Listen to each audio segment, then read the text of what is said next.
तो हेलो बच्चों, कैसे हैं आप लोग? आई होप कि आप लोग अच्छे होंगे और अच्छे से पढ़ाई कर रहे होंगे। तो आज के वीडियो में आप लोगों को पढ़ाने वाला हूँ क्वेश्चन बैंक, यानी कि 2011 का चैप्टर 3 से, यानी कि वे रोज चर वाले रैखिक समीकरण योग से जितना भी क्वेश्चन पूछे हैं, मात्र दो क्वेश्चन पूछे गए हैं 2011, एक ऑब्जेक्टिव एक सब्जेक्टिव। आइए, क्वेश्चन बहुत ही इजी आए हैं। आइए देखते हैं क्वेश्चन क्या है। अगर मेरे चैनल पे आप पहली बार आए हो तो चैनल को सब्सक्राइब और बेल आइकन को दबा दीजिएगा और वीडियो को लाइक कर दीजिएगा पसंद आए तो। आइए क्वेश्चन देखते हैं। क्वेश्चन है, एक रैखिक समीकरण जिसका कोई हल नहीं होता क्या कहलाता है? तो उस टाइम में 2011 में ऑप्शन नहीं होते थे, डायरेक्ट ही क्वेश्चन पूछा जाता था। चार ऑप्शन अभी होता है ना, वो नहीं था तो यहाँ देखिए पूरा स्टडी लिखा हुआ, आप देख लीजिए पहले। A1/A2 बराबर नहीं A1/B2। तब क्या होता है, ग्राफ जो है पक्षी होता है, जैसे यहाँ दिखाया गया है, काट रहा है एक दूसरे को। दूसरा क्या कंडीशन है कि ये एक हल होगा, इसमें एक हल है, अद्वितीय हल भी बोलते हैं इसे। तीसरा कंडीशन ये है इसमें कि संगत कहेंगे, क्या कहेंगे, संगत। उनकी मिल रहा है आपस में, जब कोई आदमी मिलता है तो संगत होता है। अविरोधी, विरोधी नहीं है, आपस में मिल रहा है, इसका मतलब A1/A2 बराबर B1/B2 बराबर C1/C2। तीनों जब बराबर होगा तब ग्राफ समपाती, यानी कि एक जो लकीर होगा ग्राफ में वो दूसरे लकीर के ऊपर चढ़ा हुआ है। दोनों लकीर एक ही ऊपर होगा। पहला लकीर इसी में, दूसरा लकीर भी उसी में। तो इसका हल जो है वो अनेक हल, अनेक जगह में वो उसको काट रहा है। यहाँ की एक ही जगह में कट रहे थे तो एक हल हुआ था। यहाँ देखो इसी के ऊपर यदि चढ़ रहेगा और ये रेखा होते हैं अनेक बिंदु से बन मिलके बने होते हैं, इसलिए अनेक हल होगा। इसके बाद 3 नंबर कंडीशन क्या है, संगत होगा। ये मिल रहा है आपस में, जब दो आदमी मिल रहा होता है तो उसको बोलते हैं संगत में, दो आदमी मिलके यानी बन होता है। तो ये दोनों लाइक आपस में मिल रहा है तो संगत बोलेंगे। ऊपर से ये अविरोधी है, विरोधी नहीं है, मिल रहा है, इससे मतलब है। तो अगला कंडीशन ये है, A1/A2 बराबर A1/B2 बराबर नहीं C1/C2। यदि ऐसा होता है तो ग्राफ समांतर होगा, यानी कि एक दूसरे को काटेगा नहीं, सीधा ये चल जाएगा ऐसे पे, एक दूसरे के आसपास होके चल जा रहा है। तो इसको ये भी बोल सकते हैं कोई हल नहीं होगा, क्योंकि यहाँ जहां भी कटता है एक बार कटेगा तो एक एक हल होता है, दो बार कटेगा तो दो बार, दो हल, दो बार तो कटता नहीं है, यानी अनेक हल होता है जो संपाती होता है। और इसका दूसरा नाम क्या है, असंगत है, कि मिल ही नहीं रहा है। देखिए ये आपस में मिल ही नहीं रहा है। और विरोधी है, ये अपोजिट पार्टी है, ये अलग जा रहा है, ये अलग जा रहा है। इस तरह से इसको समझ सकते हैं, याद रख सकते हैं। चौथा जो फॉर्मूला है, वज्र गुणन विधि से एक्स वाई का मान निकालते हैं वज्र गुणन विधि से। और इस चैप्टर में हम लोग ग्राफ विधि, विलोपन विधि, प्रतिस्थापन विधि और ये ग्राफ विधि, ये चार विधि टोटल पढ़ते हैं। इसका फॉर्मूला है और विलोपन विधि का फॉर्मूला नहीं होता इसमें। तो इसका फॉर्मूला ऐसे याद रखना, हम लोग को कभी नहीं होगा। X/BC-BC कर दोगे बराबर Y/CA-CA बराबर 1/AB-AB। ठीक, सिर्फ उसमें लिख देना 12 21 12 21 12 21 12 12 21। यहाँ 12 लिखना है या 21, यहाँ 12 एक लिखना है ना? ऐसे आपको याद रखना है। और आप लोग बोलोगे कि जो है A1B1 ये कहाँ से आता है, तो ये यहाँ से आता है। दो दो समीकरण दिया रहेगा, रैखिक समीकरण ये, जैसे यहाँ दिया हुआ है 2x + 3y - 2 बराबर 0, 3x - 4y + 2 बराबर 0। तो समीकरण ऊपर वाले को एक मानेंगे, नीचे वाले को क्या मानेंगे, दो मानेंगे। इसके बाद ये हो गया A1 A2 B1 B2 C1 C2 A1 A2 B1 B2 C1 C2। यानी A1 का मान क्या है, 2 है। A1 का मान कितना है, 2 है। A2 का मान 3। चलिए उसके बाद B1 का मान 3 प्लस में है, और B2 का मान -4 है, इसका आगे माइनस लगा है और -4। और C1 का मान -2 होगा, +2 हो जाएगा। C2 का मान बस लिखो या नहीं, बस तो ये यहाँ से आता है।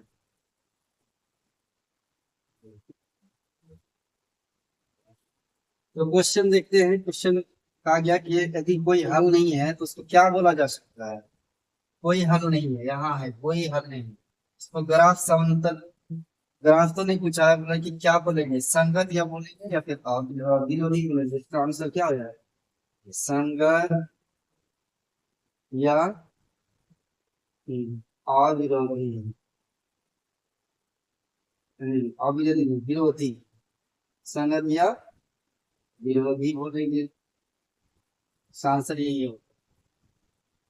तो अगला क्वेश्चन जो पूछा था 2011 में, वो क्वेश्चन ये था, जांच कीजिए कि समीकरण योग्य, समीकरण के मतलब समीकरण वाले बीच में 0 होगा, बराबर होगा बीच में, और एक मैंने जोड़ा, दो समीकरण का जोड़ा होगा। इसलिए बोला कि जांच कीजिए कि समीकरण योग्य, ये मैंने जोड़ा दो समीकरण होगा। यहाँ दिया हुआ है कि यहाँ x+3y = 6, और दूसरा दिया है 2x प्लस -3y = 12। संगत है, यदि संगत है, यदि ऐसा है कि संगत है तो ग्राफ द्वारा हल करें। तो हम चेक करते हैं इसको, संगत है कि नहीं। संगत कब होता है, जब ये वाला दोनों तीन संगत होता है। ये वाला डायरेक्ट चेक कर लेते हैं। इसका एक एक इसके बाद ये नीचे आ जाएगा, बराबर नहीं, 3 A1/A2 और B1/A। यस, तो बराबर तो नहीं है, इसका मतलब क्या है, संगत है। संगत तो है, ये तो पता चल गया। जब संगत है तो इसको ग्राफ द्वारा हल करना है। तो ग्राफ खींचने के लिए हम लोग क्या करेंगे, सबसे पहले इसको लिखेंगे x+3y = 6। इस तरफ लिखेंगे बोला 2x प्लस -3y = 12। इसको जब थोड़ा सॉल्व करेंगे, इसको समीकरण 1, समीकरण इसको 2 मानेंगे। समीकरण 1 से x+3y = 6, तो इसको रख लेंगे, इसको नहीं रखेंगे इधर, क्योंकि इसको रखेंगे तो बर्थडे में आ जाएगा। तो x को रख लेंगे 6, पहले से था, इधर +3 होगा, -3 होगा। इसका फटा निकालेंगे, इसका भी ऐसे कर लेते हैं। इसको इसको रखोगे तब भी बर्थडे में आएगा, इसमें क्या, तो x को एक रखते हैं 12, -3y था, बचे के +3y हो जाएगा। x = 12 + 3y, यहाँ दो भाग गुना में था, इधर भाग हो जाएगा। तो इसको भी बना लेते हैं, इसका भी खाटा। इसमें ज्यादा खटाल निकालने की जरूरत नहीं है, 2 खटाल काफी है।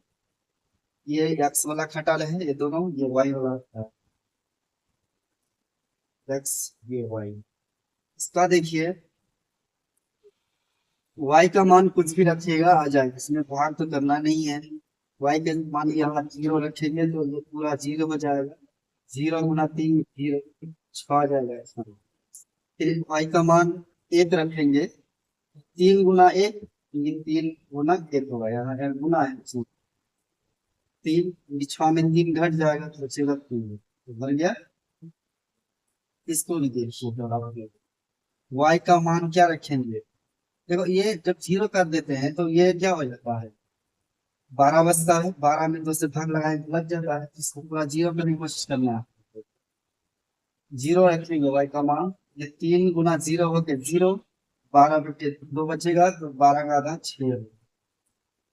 फिर देखिए, अब 2 रखेंगे, 1 रखते हैं तो 3 होता है, और 12/9 बचता है, 12 15 हो जाता है, तो नहीं होगा। 2 रखते हैं तो 2 छुके 12, इस 3 गुना 2 कितना आ रहा है, 6, 6 और 12 18, तो 2 रखेंगे, 18 9 आ जाएगा, आधा करके इससे 2 से भाग लगाएंगे तो कितना आ जाएगा 9। कटाल तो हम लोग भर दिए, अभी इसका ग्राफ खींचना है। तो चलिए बच्चों, हम लोग ग्राफ खींचते हैं। यहाँ थोड़ा घना होगा, मगर प्लस में है, हम लोग कोशिश करेंगे कि प्लस वाला ले। आप लोग को तो पूरा खींचना है, लेकिन हम यहाँ प्लस वाला ही लेंगे, तो ये वाला डंडा और ये वाला डंडा थोड़ा बड़ा देंगे, ताकि यहाँ एडजस्ट हो जाए। इसमें हम लोग को वाई अक्ष लिखना है, वाई अक्ष लिखना है, इसमें एक्स अक्ष लिखना है, एक्स एक्स अक्ष लिखना है। यहाँ 0 होगा, 1 2 3 4 5 6 7 8 9, इस तरह से देना है। ग्राफ को भी हम लोग को बनाना पड़ेगा, ये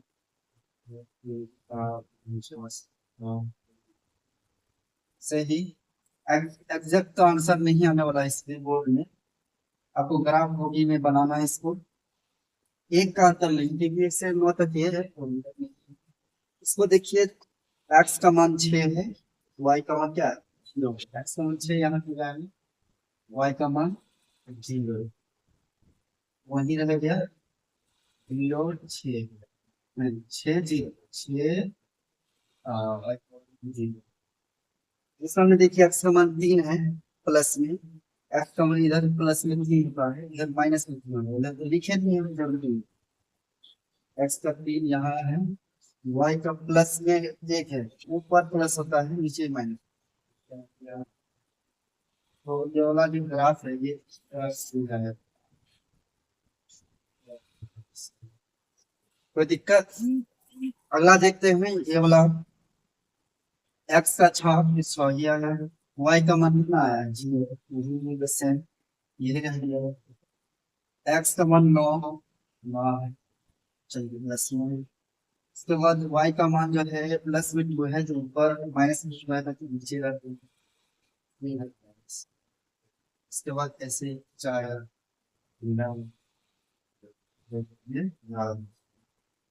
तो इसके हिसाब से इसका मान हो गया आपका, एक्स का मान आ गया 6 का डायरेक्ट लाइन, वाई का मान 0 है। तो वीडियो पसंद आए तो लाइक और चैनल को सब्सक्राइब कर लीजिएगा।